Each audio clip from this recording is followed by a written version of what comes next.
4월 3주차 시장 리뷰 및 전망입니다. 이번 한 주 역시 미국의 국채금리의 상승, 달러 강세, 중동 불안, 그리고 미국의 반도체와 빅테크 기업의 조정으로 변동성이 큰 한 주입니다. 이번 주 리뷰는 사이클 관점에서 반도체 시장의 현재 모습, 그리고 전망을 해보도록 하겠습니다.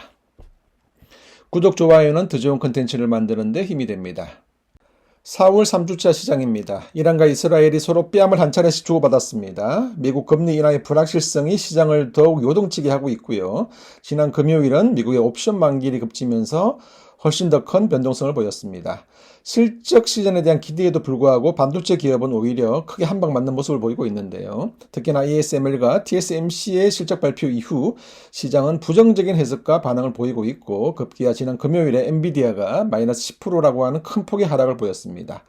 국내를 기준으로 보면 국내는 수출과 환율 상승주, 대표적으로 자동차, 화장품, 식품 기업이 주가가 나름 반등하는 모습을 보였습니다. 지난 한 주 미국 시장을 보겠습니다. 엔비디아가 마이너스 13.5%, 브로드컴이 마이너스 10%, AMD도 마이너스 10%, 인텔 마이너스 4%, 반도체 기업이 큰 폭 하락했고요. 여기에 빅테크 기업도 보면 MS가 마이너스 5%, 애플이 마이너스 6%, 메타가 마이너스 6%, 여기에다가 테슬라가 마이너스 14% 빠졌습니다. 특히 테슬라는 직원 가문에 이어서 사이버 트럭 리콜 소식까지 전해지면서 6일 연속 하락하는 모습을 보이고 있습니다. 필라델피아 반도체 지수입니다. 지난 6개월의 추이를 보면 2월 말까지 굉장히 큰 폭의 상승을 보여왔고요. 그 이후에 한 달 반 정도 지지부진한 모습, 그리고 이번 한 주 큰 폭의 하락하는 모습을 보였습니다. 필라델피아 반도체의 하락과 함께 국내 반도체 기업의 주가 역시 큰 폭 하락한 한 주입니다. 지난 한 달 기준 미국 국채 금리를 보겠습니다. 10년물은 4.6%, 국채 2년물은 4.997%입니다. 지속적으로 국채 금리는 상승하고 있습니다. 가장 큰 이유는 금리 인하 시기를 특정할 수 없다는 점입니다. 최근에 발표되고 있는 미국의 지표들은 대체적으로 견조하고요. 따라서 굳이 금리를 인하해서 인플레를 자극할 필요가 있느냐, 그럴 필요가 없다, 이런 시각들이 지금 반영되고 있는 그런 시기입니다. 달러 인덱스입니다. 달러 인덱스는 106을 바라보고 있고요. 여전히 달러 강세를 보여주고 있습니다. 원달러 환율은 한때 1,400원 선을 터치하기도 했는데 현재는 1,374원 선에서 움직이고 있습니다. 원화뿐만 아니라 엔화, 위안은 모두 약세를 보이고 있고요. 자그마한 이벤트에도 환율의 변동성이 굉장히 증가하고 있는 불안정한 시기를 지나고 있습니다. 국제 유가입니다. 배럴당 83불로 나름 안정적인 유가입니다. 이건 굉장히 큰 다행스러운 일이고요. 반면에 금 가격은 역사적 수준에서 움직이고 있습니다. 안전자산 선호 현상을 우리가 확인할 수 있습니다. 이번 한 주는 국제금리의 상승, 달러의 강세, 원화의 약세라고 하는 아주 어려운 시기를 보내고 있습니다. 유가가 안정적이라는 것은 그나마 다행스러운 일이고요. 다만 이스라엘과 이란의 분쟁은 여전히 변수로 남아 있습니다. 거시지표는 부진하고 이에 따라서 시장의 피로감이 누적되어 있는 것이고요. 이러한 피로감이 결국 반도체와 빅테크 기업의 주가 하락이라는 결과물을 보인 한 주입니다. 국내 시장은 환율 상승 수혜 기업이 상대적으로 강세를 보였고요. 여기에 부진하던 2차전지 기업들이 주 후반에 상대적으로 강세를 보였습니다. 반면에 반도체 기업은 큰 폭의 조정을 받는 모습입니다. 몇 가지 기사를 보도록 하겠습니다. 첫 번째, TSMC가 실적을 발표했습니다. 실질적으로 실적 자체는 괜찮았는데 이 컨퍼런스 콜에서 이 파운드리 시장의 성장률을 원래 20% 정도 수준에서 10% 중후반으로 하향 조정을 했습니다. 이게 이제 가장 큰 시장에 좀 충격을 준 그런 부분이고요. 여기에다가 그 이전에 발표한 ASML의 실적은 EUV 장비 쪽의 신규 주문이 좀 부진했다, 이런 부분들도 또 시장에 부정적인 영향을 주게 되었습니다. 자, 이런 ASML과 TSMC의 1분기 실적은 보면 ASML 실적으로 한번 화들짝 거렸고, 또 TSMC는 호실적에도 불구하고 파운드리 시장의 전망치 하향에 또 한번 화들짝하는 모습이고요. 전체적으로 이 반도체 시장에 대한 피로감들이 주가 하락으로 반영되는 모습을 보이고 있습니다. 이 시점에서 반도체 시장 사이클에 대해서 간략하게 리뷰해 보겠습니다. 현재 어느 정도 시점에 와 있는지를 한번 확인하자는 차원입니다. 반도체 시장은 전형적인 사이클 산업이고요. 반도체의 재고와 출하가 굉장히 중요합니다. 재고가 증가하고 출하가 감소하면 하락 사이클이고요. 재고가 감소하고 출하가 증가하게 되면 상승 사이클이라고 보통 얘기를 합니다. 따라서 반도체의 재고와 출하 추이를 통해서 현재 반도체 시장이 어디쯤에 있는지 확인하는 습관은 굉장히 유용하다고 판단이 들고요. 플러스해서 삼성전자와 SK하이닉스의 PBR의 저점과 고점을 확인하는 습관도 굉장히 유용합니다. 최근 반도체 시장은 크게 두 가지 방향이 시장을 주도하고 있습니다. EUV 장비 도입에 따른 반도체의 선단 공정 경쟁입니다. 선단 공정이라고 하면 7나노 이하, 4나노, 3나노, 이제 2나노 시대까지 확장되고 있는 그런 시기이고요. 이 파운드리 시장이 굉장히 주목을 받았던 이유이기도 합니다.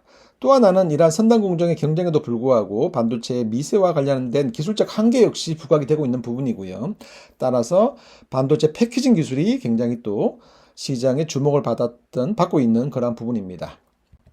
자, 패키징 쪽 관련해서는 대표적으로 엔비디아의 H100과 SK하이닉스의 HBM, 그리고 TSMC의 2.5D 패키징인 코아스, 이 세 개의 기업이 일종의 연합군 같은 성격을 띠면서 시장을 주도하고 있고, 다시 말해서 생성형 AI 시장에 대한 기대감으로 가장 큰 주목을 받고 있는 기업들이죠. 다만 최근의 주가 조정의 타겟이기도 합니다. 이와 별개로 주목하는 것은 일반 레거시 공정입니다. 메모리 반도체로 대표되는 레거시, 다시 말하면 범용 메모리 제품을 얘기하는 것이고요. 이 메모리 제품의 대표적인 전방 산업은 PC 노트북과 스마트폰과 서버 시장입니다. 이러한 전방 산업의 시장 수요에 따라서 반도체 시장은 상승과 하락 사이클을 보여왔던 그런 모습입니다. 따라서 최근의 반도체 시장의 조정에 대해서 우리가 좀 구분해서 생각해 볼 필요가 있습니다. 이 최근의 반도체 시장의 조정이 AI 시장에 대한 피로감이냐 아니면 메모리를 포함한 레거시 반도체 전반에 대한 피로감이냐에 따라서 이 시장을 바라보는 시각은 달라질 수 있다, 이런 생각이 드는 것인데요. 자, 이 그림은 반도체 출하 재고의 그림과 밑에는 삼성전자와 SK하이닉스의 주가를 비교한 그림입니다. 2016년부터 현재까지이고요. 보시는 것처럼 반도체는 이렇게 사이클을 보여왔습니다. 주가를 보면 상승과 하락의 사이클을 주기적으로 보여왔는데요. 특히나 중요한 것은 지금 동그라미 치고 있는 이러한 재고의 정점을 보일 때, 재고의 정점 시기가 주가가 가장 부진한 시기입니다. 이후 재고는 감소하고 출하는 증가하는 이 시기가 들어오게 되면 주가가 반등하는 그러한 모습을 보여왔습니다. 최근 추이를 보면 23년 1분기가 재고의 정점, 주가의 그 바닥을 보여왔고요. 이때가 이제 삼성전자의 PBR로 보면 한 1.0배 정도 수준, 그 다음에 SK하이닉스는 0.8배 PBR을 보여줬습니다. 자, 그리고 반도체의 고점 기준으로 보면, 이렇게 고점 기준으로 볼 때 이런 주가의 고점이 언제냐 하면 대략적으로 PBR이 한 2.0배 정도 되는 수준이 사이클의 고점입니다. 현 시점의 기준으로 보면, 현 시점으로 보면 삼성전자는 대략 지금 1.5배 정도 되고요. SK하이닉스는 2.23배 정도 됩니다. 자, 이렇게 보시는 것처럼 23년 1분기에 저점을 찍고 사실은 1년 가까이 주가가 상승해 온 셈입니다. 다시 말하면 상승 사이클의 정점을 지나고 있는 것입니다. 그래서 제가 방망이를 짧게 잡고 반도체 시장을 바라볼 필요가 있다는 코멘트를 자주 하는 이유이기도 합니다. 다만 SK하이닉스 주가는 전고점을 돌파한 반면 삼성전자는 상대적으로 주가 반영이 제한적입니다.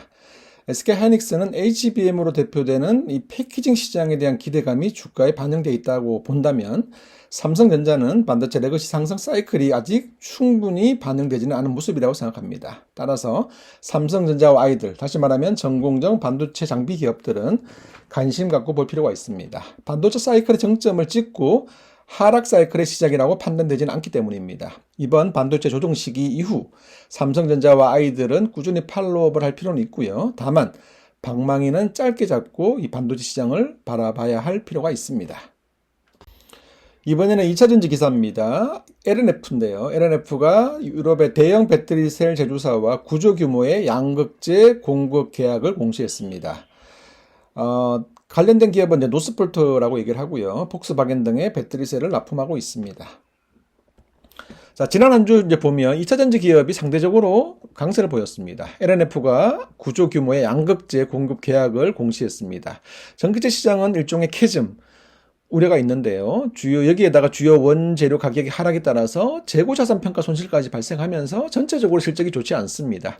그래서 1분기 실적이 저점일 가능성들에 대한 전망이 조금씩 고개를 들고 있고요. LNF는 1분기 실적이 좋지 않을 겁니다. 다만 이러한 전기차 시장의 우려에도 불구하고 최근에 2차전지 기업은 설비 투자와 기술 개발 역량을 꾸준히 확보하는 모습을 보이고 있고요. 또 오른쪽에 보는 것처럼 지난 6개월의 리튬 가격 추이를 보면 점진적으로 반등하는 모습을 보이고 있습니다. 물론 과거에 비하면 아직은 낮은 수준입니다만은 이렇게 리튬 가격이 반등하면서 재고 평가 손실에 대한 그 리스크들이 조금씩은 줄어들고 있고, 또 리튬 가격의 상승이 제품 가격에 반영되는 그런 구조이기 때문에 앞으로 실적이 조금씩 개선될 수 있다, 이러한 기대감들이 고개를 들고 있다, 이렇게 말씀을 드리는 겁니다.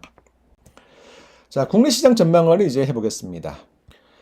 반도체 시장은 당분간 부진할 개연성이 있습니다. TSMC와 ASML의 실적 부진, 여기에다가 엔비디아의 급락이 시장에 영향을 주고 있는 것인데요. 앞서 설명한 것과 같이 반도체 사이클로 보자면 우리의 이 반도체의 상승 사이클은 2023년 1분기를 지나면서부터 1년 이상 지속되어 왔다는 것인데요. 다만 예상보다 조금 더 빠르게 그리고 큰 폭의 조정이 최근에 진행 중입니다.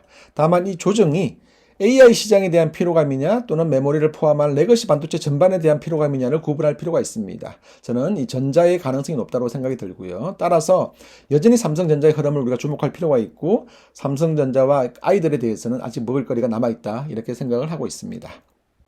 두 번째, 2차전지 기업은 이번 1분기의 실적이 저점일 개연성이 있습니다.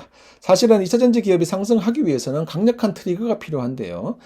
테슬라가 트리거가 될 수도 있지 않나 봤는데 최근에는 온통 부정적인 기사와 실적 전망입니다. 사실 그래서 조금 어려울 수 있다는 생각은 좀 들고요. 그리고 이제 밸류업과 반도체 쪽에 조정이 생기게 되면 이 투자금이 쏠릴 업종 어디냐를 생각해 보면 화장품이나 식품이 나쁘지 않지만 사실 이 산업의 사이즈가 그렇게 크지 않기 때문에 결국 주도 업종은 성장성과 실적이라는 관점에서 봤을 때는 2차전지 쪽에서 뭔가 이 트리거가 있다면 이러한 바톤을 받을 수 있을 것 같다는 생각은 계속 드는데요. 이 가능성에 대해서는 이번 1분기 실적을 우리가 보면서 좀 체크해 나가면서 판단을 해야 될 것 같습니다. 화장품 쪽은 꾸준히 우상향하는 지표를 보이고 있습니다. 1분기 실적 기대감은 크지 않지만 연간 기준으로 봤을 때 점점점 더 실적이 좋아질 거다라고 하는 기대감은 증가하고 있습니다. 덧붙여서 국제곡물 가격 하락과 밀가루 가격 인하, 환율 상승으로 식품 기업이 주목을 받고 있고요. 최근에 삼양식품이나 농심, CJ제일제당, 풀무원 같은 수출을 하면서 환율 상승의 수혜를 받는 기업들, 이런 기업들이 시장의 주목을 좀 받고 있습니다. 자, 그리고 완성차 역시 자동차의 그 출하 둔화에도 불구하고 SUV와 하이브리드 판매 증가로 인해서 실적에 대한 전망이 긍정적이고요. 여기에다가 환율 효과도 보고 있는 그런 모습입니다. 한 고비를 넘기면 또 다른 고비가 또 나오고 있습니다. 하나씩 우리가 이제 건너가는 과정이고요. 다음 주 시장은 반도체 시장의 조정이 어느 선에서 마무리될지가 중요합니다. 삼성전자가 버텨낸다면 분위기가 반전될 수 있다, 이렇게 보고 있고요. 2차전지 기업은 실적의 바닥을 우리가 확인할 필요가 있다, 이렇게 말씀을 드립니다. 당분간 이 시장은 수출과 환율 수혜 기업이 상대적으로 주목을 받을 수 있겠다, 이렇게 말씀을 드리면서 4월 3주차 리뷰를 마무리하겠습니다.